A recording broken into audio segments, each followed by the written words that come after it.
Welcome back. You're still watching Rapid and, of course, right here on Rapid Television. Right now, let's turn our attention to the streets of Lagos, where commuters at the BRT bus stations have shared their daily struggles. And one of them, known online rather as Dark Skin Ella, filmed the situation that happened, or that occurs regularly at the BRT stations in Lagos State, where you see long queues, overcrowding, and of course, sometimes safety challenges. And today we're going to be talking to Ella, about some of the things that she experienced right there at the BRT station. Hi, Ella. Good morning and welcome to the conversation. Hi, Ella. Good morning. Do we have you on the line? Please, can you turn on your camera? Good. Thank you Good, so good. much for joining us. Welcome, Ella. Ella, we saw your videos. It went viral. Of course, your concerns as well. Take us through your experiences and what led to you capturing those videos. Okay, thank you very much. Good morning, everybody. Good morning. So everything started from when I was just documenting my struggles in Lagos on how it's hard to like commute to work, going to work every day, but I get to stand on a long queue. So I had to document everything. And I started voicing out, started speaking up right from time. And afterwards, my video started going viral and it started getting recognized. Like people started, relating to the whole comments and the whole Lagos situation. And the government heard about it and said they would do something about the situation. But then after like 2 days, they provided buses, like plenty buses. But then the situation was actually temporary. Like the buses they provided was temporary, it was not permanent. So that's basically like the summary of what happened. Oh, wow. All right. We know that there's been a lot of back and forth as regards that story, but would like to know how long did the temporary solution Wow. last there? Um, it lasted for like 2 days. The temporary like buses that was provided lasted for like 2 days. That was on Thursday and Friday. Okay, just for 2 days. Uh, E- E- Yeah. Ella, after your video went viral, you also said that you were receiving some form of security threat. Yeah. So first of all, it started with the harassment. Initially, when the lady harassed me on the queue, that's what made everything escalate. That was what made many people know about the whole situation. Mm-hmm. And she harassed me saying I should not, record outside. I should not like hold. I should not like make any video anymore. That she's going to seize my phone. And I told her, why do you want me to stop? I'm not going to stop. I'm going to still record. I'm still going to make videos. And I stood my ground and I still made videos. But then that same day, a man came to meet me and he told me that I should not make videos. And he even threatened to stay beside me to know what I'm going to do. So people were dragging him back. And he was just, he just said a lot of things. But I still went on. I showed all the evidence. I updated everybody online as to what was going on. And afterwards, I was not like safe, you know. Like after I made another video on Monday after they didn't provide the bus anymore, after the temporary situation happened, the temporary bus, and I made another video on Monday. Then on Tuesday, a guy actually showed a recording of how they sent stocks to that area to like look for me. But that particular day I used an Uber because my family and friends have been telling me to use an Uber because of safety reasons, safety purpose. So, so that is why right now I'm just using an Uber All just for right. now. All right. So let's talk about the current situation there. We understand that you're using the Uber now, which means that you might not be as frequent at the BRT Station. bus stop or the BRT station as much as you were before you started opting for the Uber. But can you take us through what an average person who goes to the BRT to access that service is expected to pay? Also, can you speak to the transport system in Lagos State? Because we know the entire situation of how traffic is ravages the roads and the city of Lagos, and how difficult it has become for people to opt for other options as the BRT gets crowded and all of that. How much is the average amount of money a person who uses that service pays, and what's the travel time? Let's just have better understanding on the transport system in Lagos State.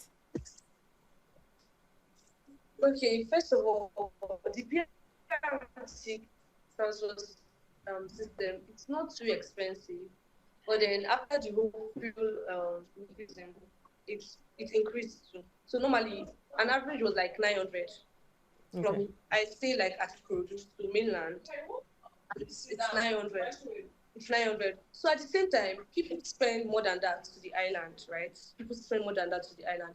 The situation is just, it's bad because normally we're not meant to spend more than 2 hours on the road. But then since we get to stand on long queue, we spend more than that. Like sometimes we stay on the queue for like 2 hours, sometimes 2 hours, sometimes stay on the queue for like 3 hours. I see people standing, people getting there very much earlier than I do.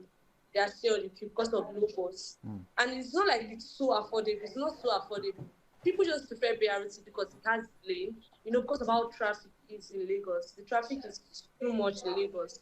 So we just prefer using BRT or if it's train that has its own lane. So that is why people prefer using BRT. But then we keep forgetting the fact that the time we're spending on that lane, the time we're spending on the queue, is actually equivalent to the time we would have used if we were using like the normal Danfo, if we were like jumping buses. So that is basically, I think the queue one is even more. Standing on that queue is more than that. Okay. Like, give us the time frame basically. Because we also see that your video is on the screen right now. We've seen quite a number of people standing on that queue. But how long, does it take for a person to be on that queue before the person can even get into the BRT bus and then move away from there to your destination? How long do you get to stay there every time you visit the BRT bus stations?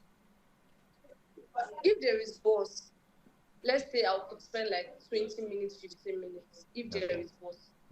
But if there is no bus, the lowest time is 1 hour. Okay. Sometimes I stay for like 2 hours, 3 hours. All right. Yeah. All right, Ella, let's now go on to talking about proffering better solutions. I know you made mention of the fact that, the buses, because after your viral video, a lot of other videos were made, creators talking about how the government buses, the buses that are meant to service citizens, that are government owned, are being given to other private companies or individuals to manage, which makes it difficult for people that are actually accessing the BRT lanes as normally would not have access to. So let's talk about what the solutions you'd proffer moving forward would be, because the transport situation or the traffic situation in Lagos, I don't think is something that I see easing anytime soon because of the population over there and the kind of road networks that you have over in Lagos. You have spoken to the government before. They have listened, although the solutions were temporary. But if we're looking at a more permanent solution following all of the trails of the videos and the events that have transpired afterwards, what would your recommendation be? First of all, my recommendation would be if we have a lot of buses, since we are overpopulated in Lagos. But then the time I spoke to the commissioner, and he said we actually have a lot of buses. We actually do have it. And that day, it was proven that we actually have those buses. So where do these buses go to? Where do the buses go to? So I'm like that particular Wednesday when I made that video, people were all talking about how these people shatter their buses. They use it for private use, which is very bad. Like, people are going to go to work. It's not like they even notified us a day before that, something like this would happen. Because that particular Wednesday, the harassment day, that was the day I actually knew that, they really shattered these buses out. To individuals. Because before I got to the queue by like 6:30 that day, or 6:30, yeah. My friend texted me earlier, and he told me that, I should not bother coming. Do I have another means? Because he got there by 5:30. And the lady over there, that is the staff, told them that there's only one bus that will come. Wow. That's what they told everybody. That the screenshot was there on the video. It was actually there on the video towards the end. And he told me that, and I'm like, I don't have any other option. What other option do I have? I cannot start flying buses like when I'll be on traffic. So I still came to voice out. And when I got to that queue, people were talking about how these people shattered their buses out. That is why. And when I posted that video, chatter it out to who and to where? Because I understand Lagos has a BRT lane. These buses, they will still follow the BRT lane. Would they go to other bus stops, or chatter it to where, and how is this done? It's not for like us. It's not for like personal, like public use. to work. It's not for public use here.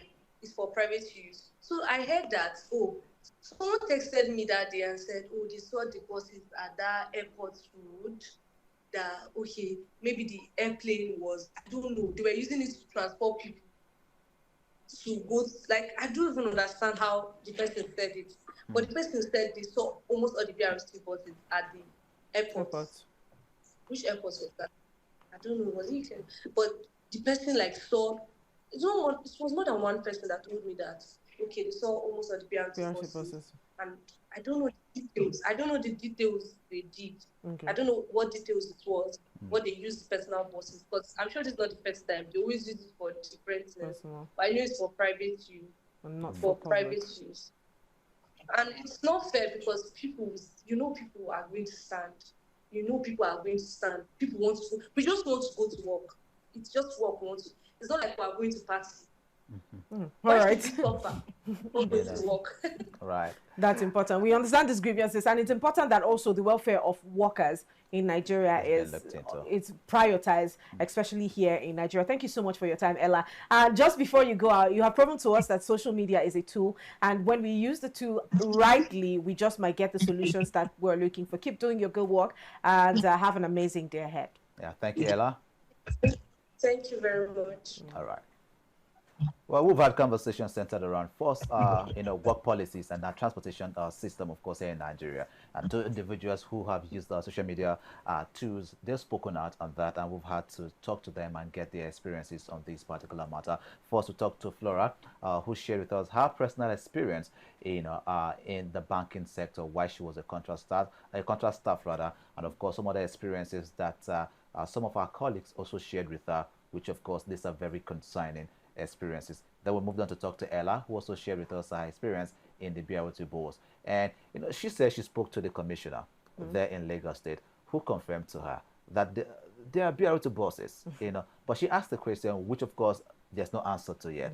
What then happens to the BRT buses if they are not where they are supposed to be, to take or to commute people with, from point A to point B. And of course, these are the challenges that we're facing. And it's important that I've heard conversations centered around the future of work. Yeah. And in fact, during I think it was COP 30 or so, we had conversations about the future of work, talking about how we're transiting from analog to digital and all of that. Right. And there's a very critical aspect that we leave out when we're talking about that. We forget the welfare of the people that actually work.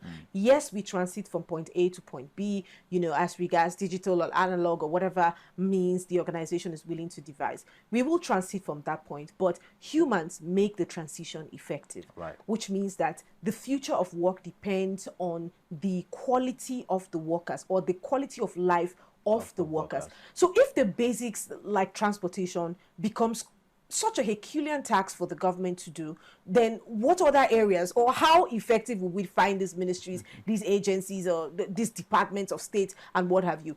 If transportation becomes a problem, like she said, we're not going to party, we're actually going to work. We're actually going to be productive to contribute to the economy of the nation. But if we have to go through all of this stress, what is the lifespan? We keep talking about lifespan reducing to 50. These things like this also contribute. Lifestyle, so it's unfortunate. For the contract staff, it's a matter that not just the banks need to look into, the Nigerian Labour Congress in general. Because there are matters that should not even be deliberated in the public space. NLC should have picked it up a long time. This whole contract situation going on with the banks have existed as long as the formation of banks.